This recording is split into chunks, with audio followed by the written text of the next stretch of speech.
Welcome to New Possibilities. I speak truth to power without fear. So this is going to be a very brief hangout. Today I actually have to go to work, so I'm going to have to make this quick. Hopefully I'll have some time to respond to your comments. So please bear with me. I'm going to share my screen and then we're going to get right into it.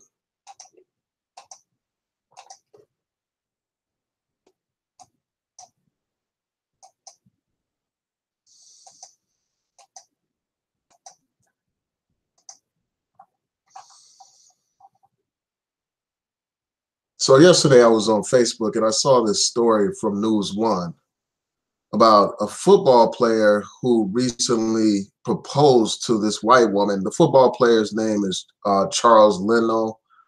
He plays with the Chicago Bears. He proposed to his girlfriend, Jennifer Roth. She's a white woman. And the brother is 27 years old. And he proposed to her. And after he proposed to this woman, a lot of information came out about some old racist tweets that she put out. And people have been talking about this online. A lot of people have been talking about it. A lot of people on Twitter had some choice words to say about this proposal. And I just want to share these tweets with you and then get into my discussion about this whole situation. So here's his tweet where he has this image of him proposing to his girlfriend. And also in this video, you could actually watch the proposal yourself. Here's the video right here. I won't play it right now. I don't want to deal with copyright issues. One thing that's important to note that last year, he signed a $38 million extension deal with the Bears. So here's some of the old tweets that came up from this particular woman. And I'm just going to highlight the main ones. I'm not going to read every single tweet here. You have this one tweet where she uses the N-word. You know, this is a white woman using the N-word about, you know, using the N-word, you know, that alone should speak volumes about her beliefs and everything. Then you had this situation where she's talking about, let me just break, a lot of these are repeats.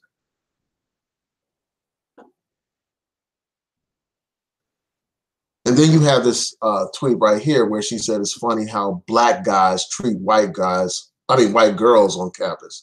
She said, it's funny how black guys treat white girls on campus. It makes me want to go back to talking to white guys. So there's, you have her, you know, basically saying that black guys are treating white girls in a bad way on campus. And now she wants to go back to white guys. And then here you have her feeding into these stereotypes about black men and, you know, their sexual prowess. You know, here she is saying, it's true what they say about black guys. Probably why I can't bring myself to talk to a white man again. And then she has laughing out loud. So this is a woman who talks about how black guys treat women with no respect. This is a woman who feeds these negatives, you know, these stereotypes about black men as sexual animals and stuff like that. On here, she's not talking about like their, you know, their intellect or their character or anything like that. She's basically reducing the black man down to his sexual prowess, you know, reducing the black man down to his penis, you know, feeding all these stereotypes about black men. So you had that tweet. And then you have her making this tweet right here, where she's making fun of black people, basically referring to black people as ghetto. You know, here she is saying ghetto people are always naming their kids after stuff they can't afford. Mercedes, Diamond, Bentley, Pearl, light bill, rent, car insurance. So there she is making fun of black people, you know, mocking black people. And when she talks about ghetto people, that's exactly who she's talking about. But this is the woman that this man proposed to. And this whole situation reminds me of that situation involving that guy who has a popular YouTube channel with his black wife, this white guy who's married to this black woman, this African woman, and they have some biracial kids. And this man has made all these negative comments about black women on Twitter and stuff like that in the past. This is a reminder of that same type of situation. And it makes it abundantly clear that just because people get into these interracial relationships, that doesn't mean that they are not racist. A lot of times racist people have no problem laying down with black people, but they don't have any respect for black people. A lot of times these people that lay down with black people are just as racist as, other types of white people. You have, for instance, people that have no problem laying down with a black woman, but they at the same time are racist towards black people. Like you had a situation involving Strom Thurmond, for instance, a staunch segregationist, somebody that supported white supremacy, supported Jim Crow laws being imposed against black people, but he had no problem having affairs with black women and black girls. And then you also had a situation where slave masters had no problem having sex with black women, raping black women and abusing black women's bodies and black men's bodies. They had no problem with that, but they obviously were oppressive towards black people. And, this is a woman who has no respect for black people. She has no respect for black men, basically saying that black men have no respect for for women, period. And then, basically feeding all these stereotypes about the black man as, a sex object. She's not talking about any other characteristics about the black man when she's talking about like why she can't, stop dating black men. So let's go on to some of these responses that people put on Twitter. And before I get into that, I want to deal with this issue of old tweets because, I find it interesting that you had people say, well, involving that situation with Kevin Hart, they were saying, well, oh, those are some old tweets and that's old news. But here you have old tweets and people are still talking about it. So like, I think that we need to be consistent here on YouTube and just period, because otherwise people can be dismissed as hypocrites or, as not consistent, so I'm consistent. Like, these tweets are problematic and I think it's fair game for people to bring these tweets up. Racism has no expiration date. It has no statute of limitations, at least from a, in terms of social reaction, not in terms of litigation, but in terms of social reaction. It's legitimate for people to raise these questions. Here you have a woman that's marrying a black man. So it's still fair game. So you have these responses from people, people talking about how she'll get his money and stuff like that and divorce him. And these black athletes never learn. And that's something that's true. Like, what is it about the black male athlete? Why are so many of these black male athletes like drawn to white women? Often that's the case. As soon as they make it in football or basketball or some other field, the first thing that a lot of them want to do is get some white woman. You have situations where some of these athletes had these exclusive parties where they only invite white women. What is that about? And they don't realize that in the minds of these people, they just view the black man as some kind of animal or beast, some kind of sexual animal, sexual object. They don't view him as a human being, as a true man. They view him just like that gorilla, that ape in that King Kong movie, big and strong and lusting and chasing after the white woman. That's how a lot of these black men present themselves. They don't have any problem being viewed as sexual objects. This woman isn't saying that she's staying with black men because of their intellect or because of their character or because of their strength or anything like that. She's talking about the black man as a sexual object, period. And then you had these people making fun of him. Like you had this guy right here. He has Charles Leno saying, will you marry me? And then Jennifer Roth saying, yes, you silly nigger, excuse me, you silly nigger. And then Charles is, it has Charles with the, the googly eyes emoji saying queen. with the, explanation point, like, like he's all excited to marry this racist woman.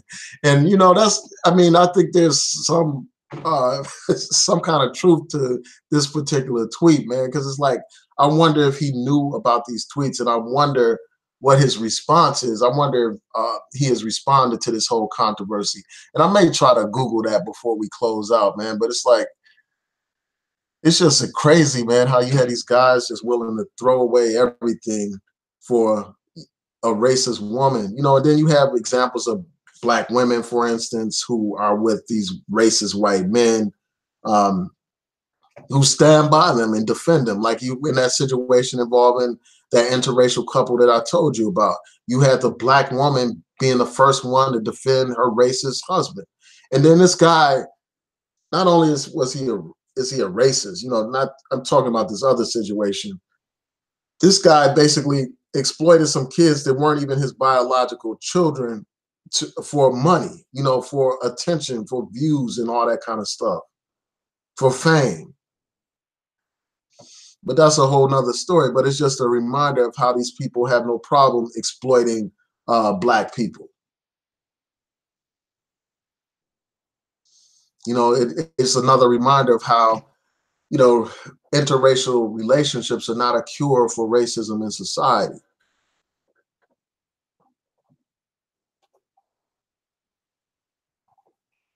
So let me go back up to the top. Let me stop sharing my screen and then provide some closing remarks about this situation.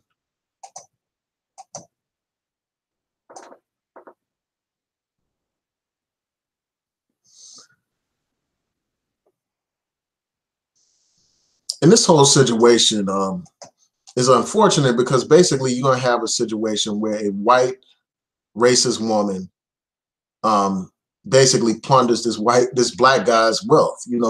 This woman, at the end of the day, she's going to inherit his wealth. She's going to prosper from this guy's wealth. And this is a woman who has no respect for Black men or Black people, man. She's going to end up having all his money, inheriting his money. And that's going to be money drawn away from the Black community. And it's a shame. You're going to have a Black man, on the field doing all this work and, had this racist woman inherit his wealth. And this happens time and time again. And we wonder why our communities don't prosper. And, you have to view like these white women that date Black men exclusively with suspicion, because to me, that's a sign that this woman is not, with these Black guys because of their personality. She's not with them because of their character or because of, what kind of person they are, or, because of their morals or, their strength or anything like that. To me, it's like, when I see white women in those types of situations, I think of them as women who are just after Black men for like primarily sexual reasons, because they are buying into all these stereotypes about the Black man as a sexual object. So that's one of the first things that I think about. And then a lot of times these women that date exclusively Black men, these are women who have like reduced themselves to being bottom shelf women for the larger white society. Like the larger white society is not chasing these type of women like that. They're not pursuing those type of women like that. These women are like ostracized, and they're like bottom feeders of society. They are like the rejects of the white world. It's like, to me, the fact that they exclusively date just Black men tells me so much about what kind of people these are. These are people that try to get too familiar with Black people often. They want to feel like that because they're with some Black guy or because they date Black guys, that they can have some kind of entitlement to use the N-word and stuff. And the use of the N-word is never acceptable, from a white one, for any white person to use. But yet these people feel comfortable and they think that because they're laying down with some Black guy, they can use the N-word. The meaning of the N-word doesn't change just because they happen to be laying down with a Black guy. It is still the most offensive word still a word is degrading and humiliating towards Black people. But this is a woman who had no problem using that word. This is a woman who had no respect for Black people, making fun of Black names and stuff like that, talking about people being ghetto and stuff. And I'm sure that deep in her heart, she don't have no love for this Black guy. She's just exploiting him just like anybody else, just like the NFL exploits these Negroes. And why this man, you know, as people have mentioned, this man got in the middle of the football field, got on one knee for this woman. But I wonder if he did the same when it came to, you know, protesting against this police brutality that plagues our communities. From what I understand, this man didn't get down on one knee when it came to that issue, but here he is literally bowing before white supremacy. That's what he's doing by getting on his knee to this racist white woman who has no problem using the N-word, who has no problem referring to Black people as ghetto and, you know, making mockery of Black people and perpetuating these stereotypes about the Black man as a sexual object. Yeah, so I just wanted to get on here and just share my views about this, and I want to hear what you all think. I'm going to go through your comments real quick before I sign out.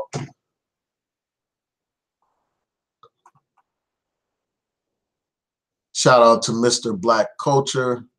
Shout out to Frankie Robertson. Good morning to everyone.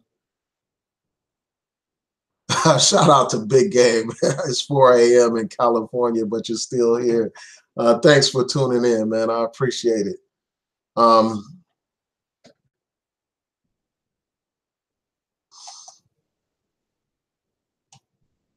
Just bear with me as I go through your comments. I just had to air out some quick thoughts about this situation. Yeah, she really made fun of Black people. Like she said, you know, not only was she saying like, you know, these talking about these ghetto names and stuff like that, saying people had these names for things they can't afford. She went on to say like, you know, light bill, like Black people can't afford their light bill. Black people can't afford their rent. Black people can't afford insurance and stuff like that. You know, mocking Black people, you know, and the names that Black people choose for their children, and making fun of people who suffer from, you know, financial problems, you know, making fun of that and suggesting that Black people don't have any money and all that kind of stuff, just making a complete joke about Black people. But yet this is the woman that this Negro decided to get engaged to. And I'm sure he'll defend her, you know, despite all this stuff. I'm really interested. And let me just Google it real quick to see if he responded to this whole issue.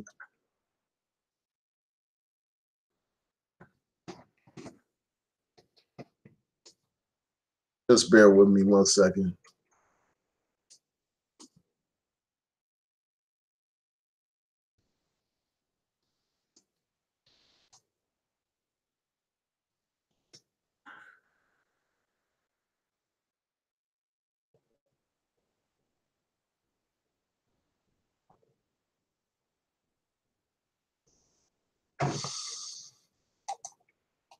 Yeah, so far I don't see any responses. If you all are aware of responses that he made to this whole controversy, just leave it in the comment section. I may do a follow-up video, or you can leave it here in the chat room, and I'll look it up right now.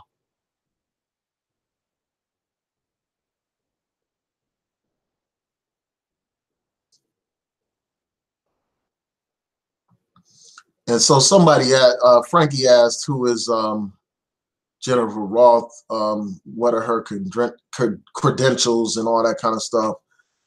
And in this article, they talk about, like, they say a little bit about her. So let me just pull this up.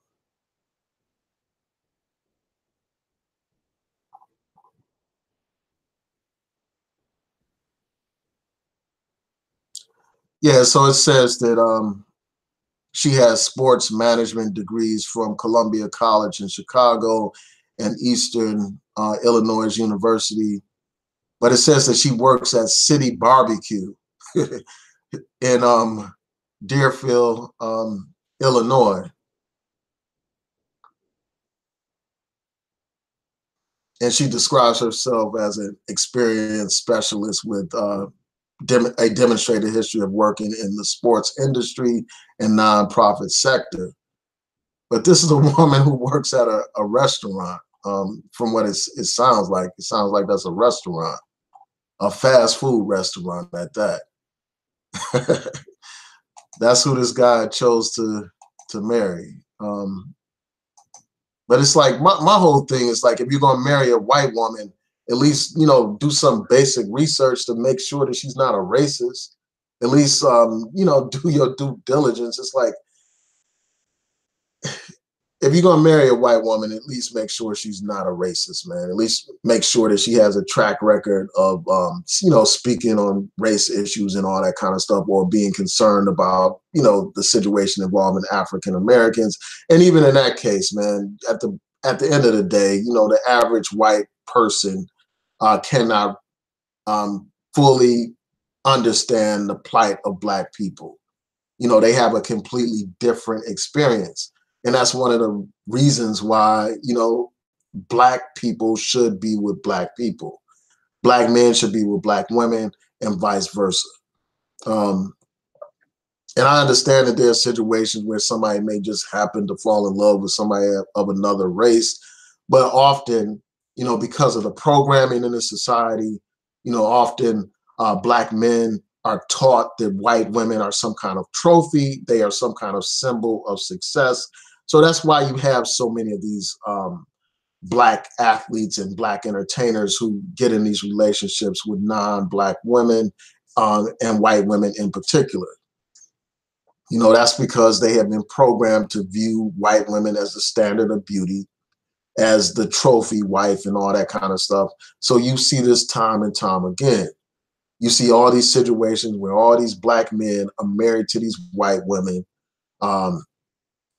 And the funny thing is, like, when you had these situations where these white women milk these Black guys for their money and all that kind of stuff, you don't hear these people in the so-called Negro manosphere, you know, these women bashers on here. You don't hear them criticizing these white women for, you know, milking these guys for their money, or, you know, being gold diggers and stuff like that. But they don't hesitate when it comes to a Black woman doing similar type of things. So, you know, this situation exposes hypocrisy. And I'm sure you will have some of these people actually defending this white woman, defending her tweets and all that kind of stuff. Racist tweets where she's using the N-word, referring to Black people as ghetto, making fun of Black names, and, you know, poverty, and, you know, promoting these stereotypes of the Black man as just a sexual object. So let me go on.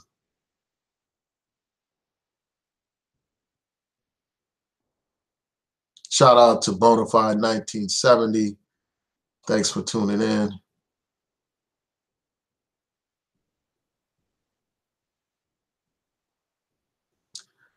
Yeah, I haven't watched One Big Happy Life on YouTube. I'm gonna check that out. But I've never watched that. Like, I don't watch those types of channels for the most part.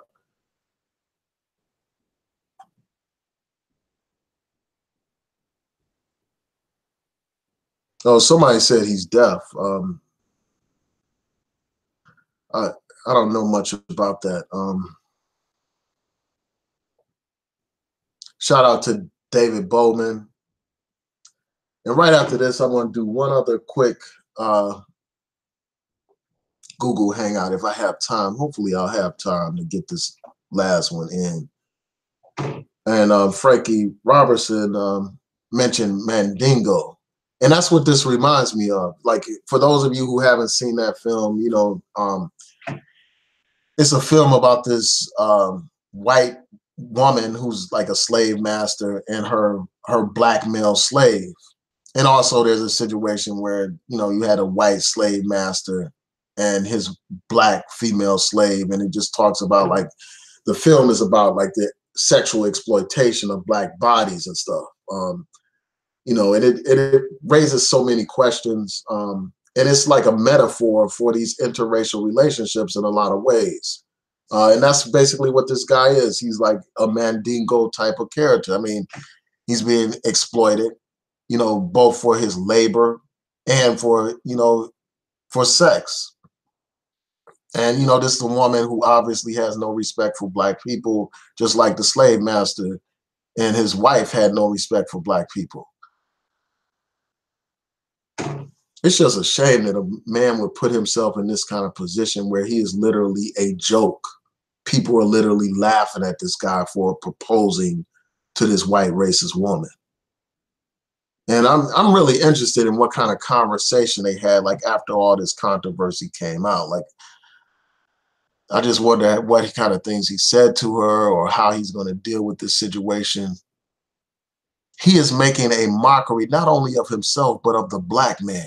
Here he is on a national platform, literally bowing before a white racist. What kind of statement does that make about Black men? About Black men being weak in the presence of a racist white woman? What kind of statement does that make? When you got this woman who has no respect for Black people, but yet this guy is on his knee for this woman. He is a clown, as Brand Blake is saying here in the chat. And we saw this other situation involving this Black football player with this white woman, where this woman was, you know, allegedly using racial slurs against him and verbally abusing him and stuff like that. And when I get a chance, I'll post a link in the cards to that particular video that I did a while ago. It's just crazy, man. You know, this situation is insane. And you can't tell me that this guy didn't have any kind of clue that this woman had racist tendencies, man. You know, again, people get it twisted. They think that just because this person is laying down with you, that all of a sudden that means that they have no racism in their heart.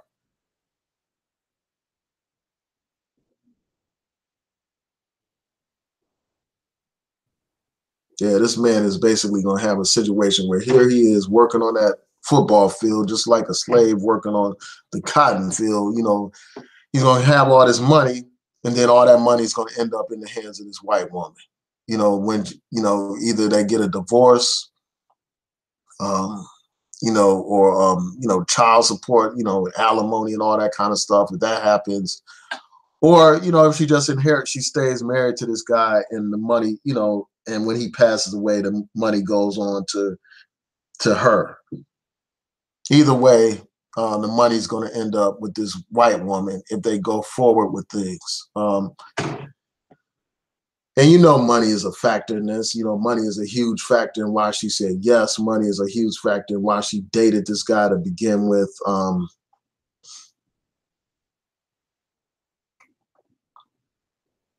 Just bear with me.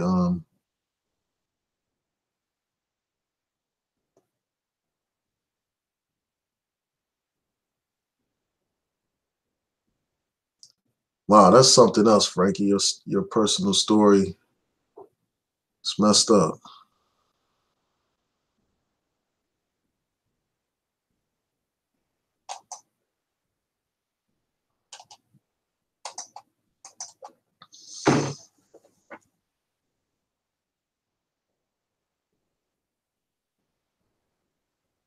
Just bear with me as I look through.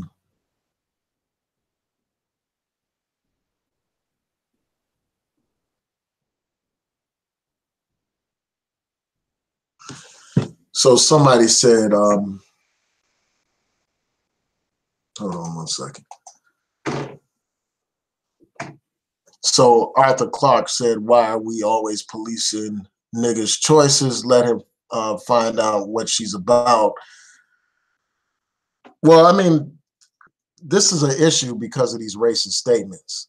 So even, you know, the fact that he would be engaged to somebody that's racist should, you know, be something to discuss. It should be something that people are talking about, because it makes no sense for any Black person in their right mind to propose to a white racist. You know, here you had this woman, you know, using the N-word again, you know, referring to Black people as ghetto, making mockery of Black names and all that kind of stuff. and making mockery of Black poverty, and basically talking about bashing Black men as well. You know, talking about how Black men treat white women so poorly and stuff like that. But yet this is a Negro that's still head over heels in love with this racist woman, and who proposed to this woman before the whole world. This is something that people are going to discuss. He's a public figure, number one. You know, number two, he publicly proposed to this woman. Then number three, this whole racism issue. So it's something that people are going to talk about. And I don't think that people are policing it. You know, they're just sharing their particular viewpoints on the issue.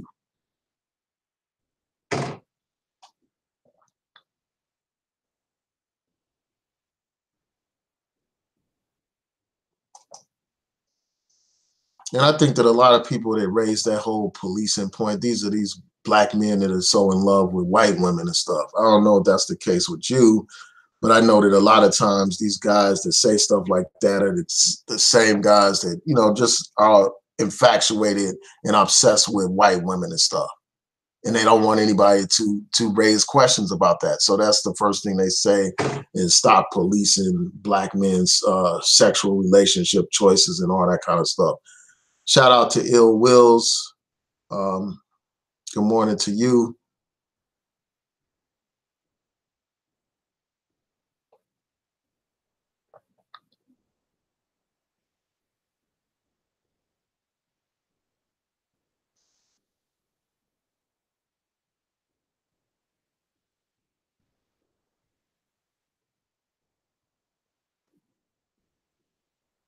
Just bear with me as I look through your comments.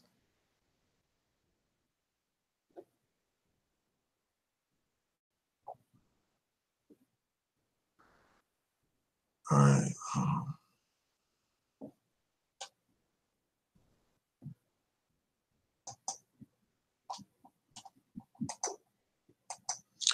Yeah, but I just find it, so Arthur said he's super pro-Black, but it's like, my whole thing is I just find a lot of hypocrisy. I find people that will, you know, that have no hesitation in criticizing Black women for dating outside of the race, but these same people don't want to speak on Black men who do the same thing.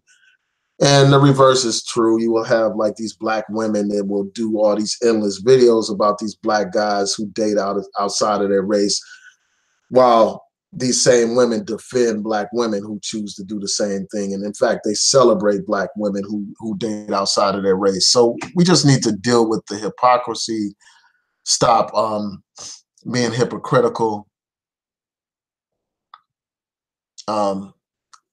Yeah, and that's your prerogative not to care about who somebody dates and stuff like that. That's your choice or whatever. You know, the only reason why this is relevant is because, you know, this is a racist white woman that this guy has proposed to, and he's a public figure as a, you know, as a football player on the NFL. So people want to talk about this. I mean, people see the title to this video before they click it on and start watching. If you don't want to hear somebody's so-called policing somebody's relationship choices, then this is not the video for you. And it's just that simple. All you have to do is click out of the video if you don't want to hear, you know, this particular subject. And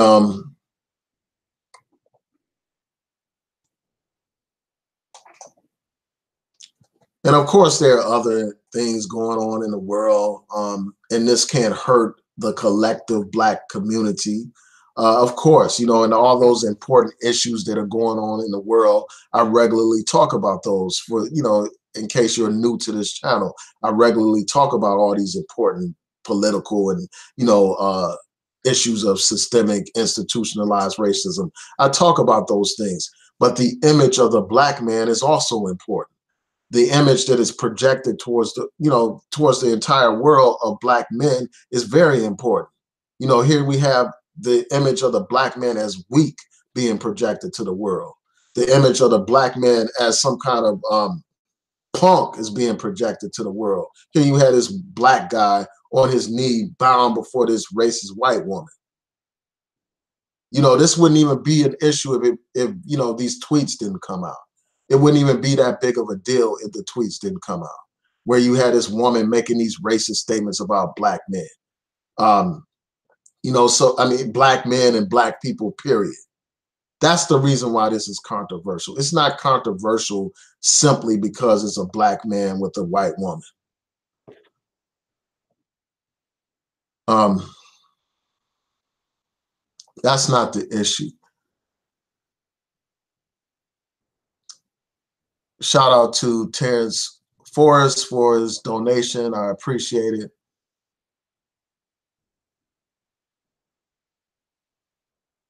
Uh, so Terrence basically said, I'm really not familiar with this situation. Who are these people? Keep up the good work. Great debate with Obsidian. Thanks a lot.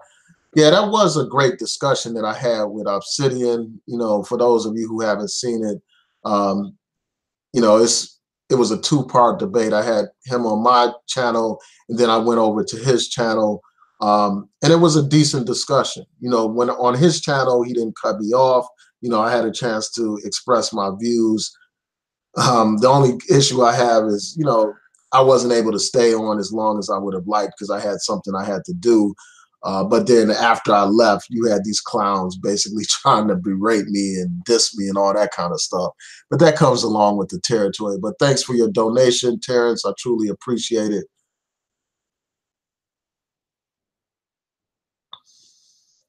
Yeah, and thanks. Shout out to everybody. Shout out to my man Garage Autonomous. Um, Shout out to David Bowman again. You know, yeah, get the thumbs up on this video. You know, like this video and share this video. Um, yeah, so I want to thank you all for tuning in.